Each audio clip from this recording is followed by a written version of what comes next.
When you are struggling and you start thinking about giving up, I want you to remember something that my husband and I have talked about since we first started this journey nearly a decade ago. Something that has carried us through every moment in this White House and every moment of our lives. And that is the power of hope. The belief that something better is always possible if you're willing to work for it and fight for it. It is our fundamental belief in the power of hope that has allowed us to rise above the voices of doubt and division, of anger and fear that we have faced in our own lives and in the life of this country. Our hope that if we work hard enough and believe in ourselves, then we can be whatever we dream, regardless of the limitations that others may place on us. Never view your challenges as a disadvantage. Instead, it's important for you to understand that your experience facing and overcoming adversity is actually one of your biggest advantages. And I know that because I've seen it myself, not just as a student working my way through school, but years later before I came to the White House and I worked as a dean at a college. In that role, I encountered students who had every advantage. Their parents paid their full tuition. They lived in beautiful campus dorms. They had every material possession a college kid could want: cars, computers, spending money. But when some of them got their first bad grade, they just fell apart. They lost it because they were ill-equipped to handle their first encounter with disappointment or falling short. Life will put many obstacles in your path that are far worse than a bad grade. You'll have unreasonable bosses and difficult clients and patients. You'll experience illnesses and losses, crises and setbacks that will come out of nowhere and knock you off your feet. But unlike so many other young people, you have already developed the resilience and the maturity that you need to pick yourself up and dust yourself off and keep moving through the pain. You have developed that muscle. And please, please always do your part to help others do the same.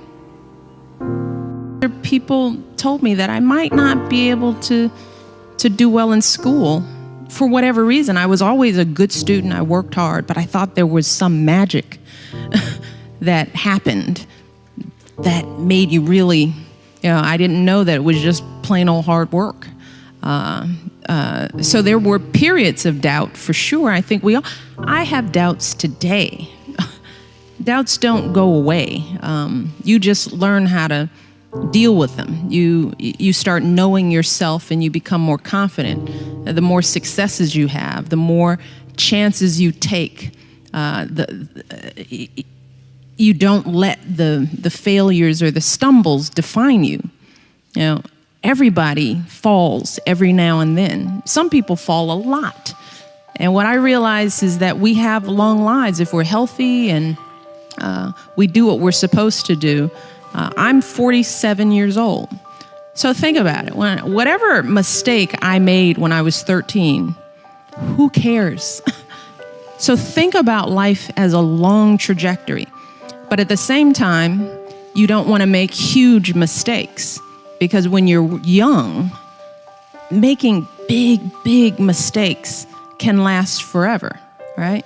So you want to choose wisely. But the stumbles, the lessons learned, that's part of life that makes you grow. But I came to know that. I didn't know that when I was your age. I thought every mistake was the end of the world. I'll never get into school. I'll never be, of course, we all feel that way. But just continue to work, put the effort in. And I think that has been some of what's helped me being First Lady. First of all is knowing who you are and being confident in yourself, because there'll be, Clarissa, what did you say? Pushing beyond other people's labels of you, right?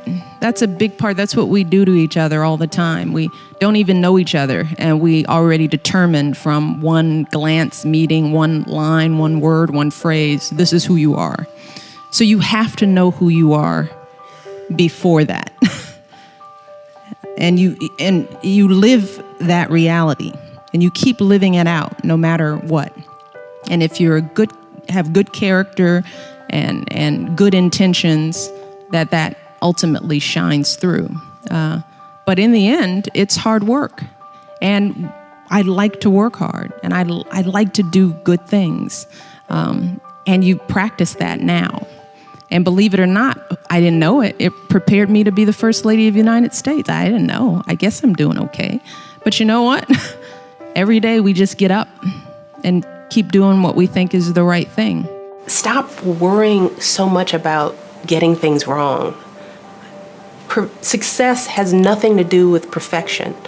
So stop being nervous, raise your hand, use your voice, get it wrong, learn from your mistakes, and keep moving on. And don't worry about what other people think. It doesn't matter. I'm 50 years old now, and nothing anyone said to me when I was young that was negative matters. It doesn't matter.